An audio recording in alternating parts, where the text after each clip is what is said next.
Welcome to money expo YouTube channel. నేను మీ SS అని మాట్లాడుతున్నాను. ఈరోజు శివరాత్రి సందర్భంగా ఈ వీడియో చేయడం జరిగింది. ముఖ్యంగా పైనీర్స్ అందరికీ పై నెట్వర్క్ శివరాత్రి శుభాకాంక్షలు. మన ఛానల్ ఇంకా కొత్తగా చూసిన వాళ్ళైతే వెంటనే సబ్స్క్రైబ్ చేసుకొని షేర్ చేయండి. అదేవిధంగా పక్కన ఉన్న గంట సింబల్ అయితే ప్రెస్ చేయండి. సో ఈరోజు నేను మార్నింగు పొద్దున్నే 8 గంటలు 8:30కి ఎలాగా దువ్వాడ నుంచి బయలుదేరి కూర్మపాలెం ఆర్చు స్టీల్ ప్లాంట్ మీదుగా అప్పికొండ బీచ్కి వెళ్ళడం జరిగింది. మా ఆవిడ బాబుని తీసుకొని సముద్ర స్నానానికి.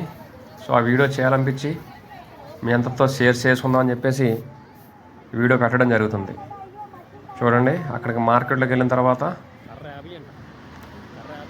చెరుకు ముక్కలు చిన్న వ్యాపారుల నుంచి పెద్ద వ్యాపారుల దాకా చిరు వ్యాపారులకి అందరికీ కూడా ఇది ఒక మంచి అవకాశం అన్నమాట. ఆ రోజు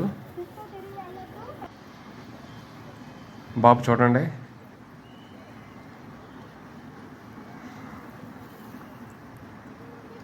ఐస్ క్రీమ్ బళ్ళు వాళ్ళు, అదేవిధంగా చెరుకు ముక్కలు అమ్ముకునే వాళ్ళు, చిన్న చిన్న బట్టలు ఆ వ్యాపారస్తులు, ఈ విధంగా రకరకాలుగా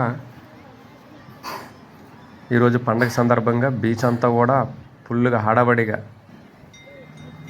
ఉంది. చూడండి, ఎక్కడెక్కడి నుంచో చాలామంది జనాలు బస్సుల్లోని, కారుల్లోని, 2 వీలర్స్ 4 వీలర్స్ సముద్రం అంతా బీచ్ అంతా నిండిపోయిందనమాట. చూడండి, అది అప్పికొండ ఆ కొండకి వల్ల మనకి అప్పికొండ పేరు వచ్చింది. సముద్రంలో చూడండి, సముద్రంలో కొండ ఉంటుంది.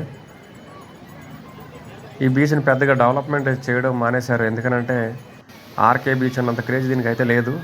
అవుట్ సైడ్ ఉండడం వల్ల అవుట్కట్స్లో ఉంటుంది. ఆల్మోస్ట్ కూర్మపాలెం ఆర్చ్ కాడ నుంచి ఈ బీచ్కి ఆల్మోస్ట్ ఒక 13 కిలోమీటర్లు అయితే వస్తుంది. అటు ఇటు నాకు ఒక 40 km అనుకుంటా వచ్చింది ఆల్మోస్ట్. అలా సరదాగా వెళ్ళి మార్నింగ్నే మళ్ళీ దర్శనం చేసుకుని స్నానం చేసేసి విధంగా మళ్ళీ రిటర్న్ అయితే అయిపోయాము. బాబు ఆడ కొద్దిగా ఇంకా హెల్త్ నయం అవ్వట్లేదు. బాబుకి హెల్త్ ఇష్యూస్ ఉన్నాయని ఆల్రెడీ ముందు వీడియోస్లో చెప్పాను కదా. సో ఫైనల్స్ అందరూ హ్యాపీగా అందరూ మైనింగ్ చేసుకొని కేవైసీ రేపు లాస్ట్ డేట్ అని చెప్పేసి డెడ్లైన్ ఇచ్చారు. అందరూ కేవైసీ చేసుకోండి. వీడియో చూస్తున్న ప్రతి ఒక్కరు కూడా సబ్స్క్రైబ్ చేసుకొని లైక్ చేసి నాకు సపోర్ట్ చేసి ప్రతి ఒక్కరు ఒక 50 నుంచి 100 మందిని సబ్స్క్రైబ్ చేయండి. Thank you. Please support me. Please